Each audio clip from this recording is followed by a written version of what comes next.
Hey everyone, welcome back to another video. Today we got some CW news. First, we're going to jump into the first footage from Flash Season 9, the final season.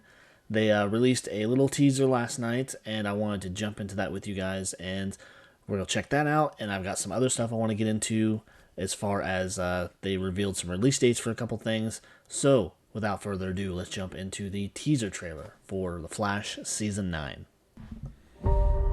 You have been through a lot in 9 years, and I'm very proud of you.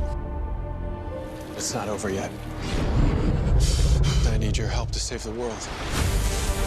I have nothing to live for. Yes, you do. I'll show you. Done, buried, gone.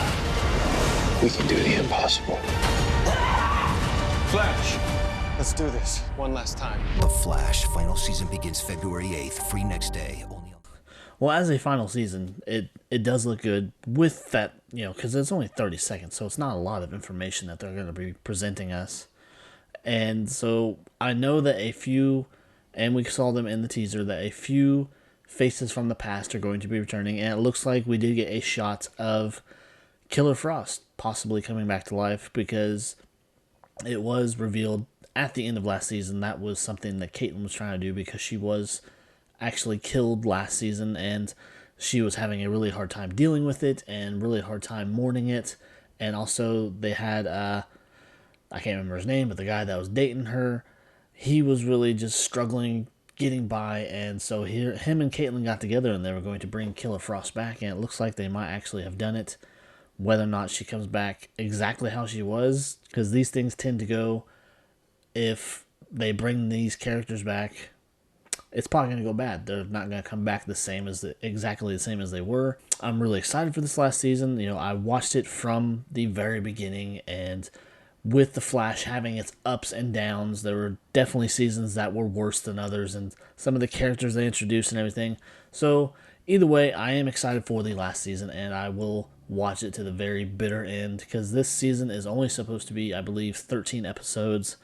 So it's, as you saw, it's going to premiere in February, and so it's going to be tough to see that show go, because it will be the last of the Arrowverse shows, because all the others are gone, whether they ran their course or they were canceled midway through because they just weren't doing that well. A couple of them, it was unavoidable. They were just bad.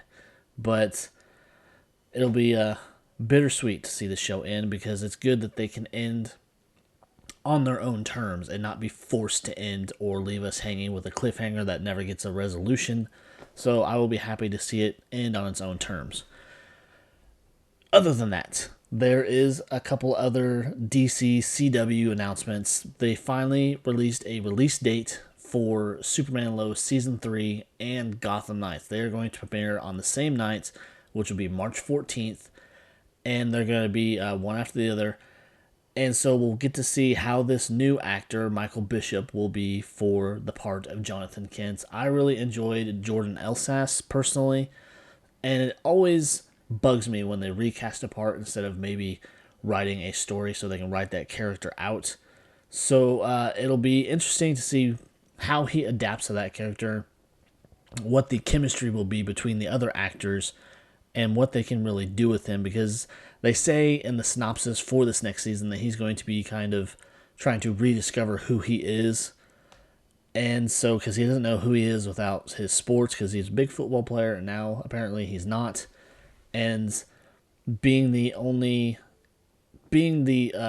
not superpowered son of Superman, because his brother Jordan is superpowered. He's been helping his dad along the way a couple times.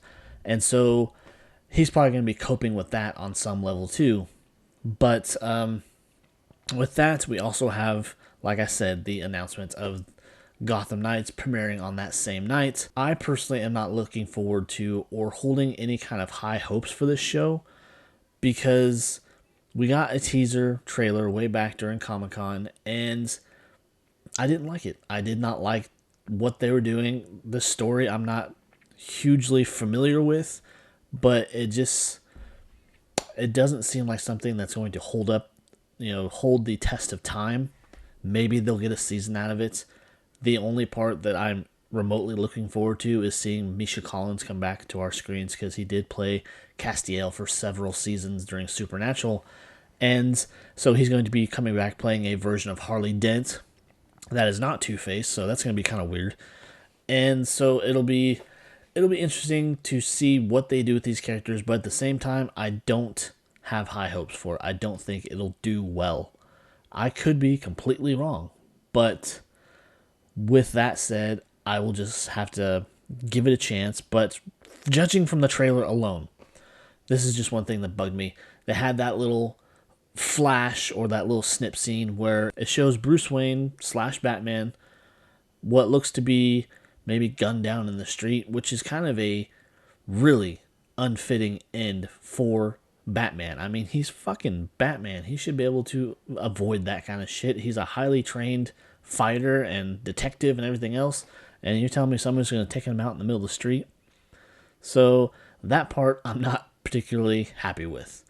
And they could still surprise us. Maybe that's just part of the story that's going to become a twist if they can actually make it past the first season. But we will see.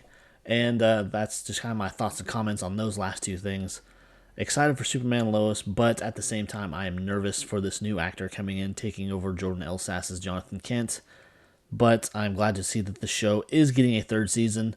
But I still am worried that it won't make it past just because of everything that's going on at the CW, with them just canceling shows left and right and wanting to bring back an audience that watches shows like Whose Line Is It Anyway? I mean, honestly, just because you're cheap and you want to save some money, but that's another conversation.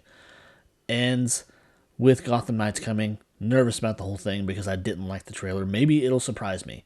I hope it does, but from what I can see, it looks like, and I've said this before, Riverdale in the DC universe. It just looks kind of stupid, but I will still give it a chance to see if they can sway my decision or sway my thinking about it.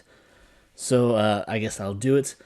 If you enjoyed this video, please leave those comments, please leave those likes, and also, if you're so inclined, please subscribe to the channel. I'd really appreciate it. So until next time, guys, I will see you later. Bye.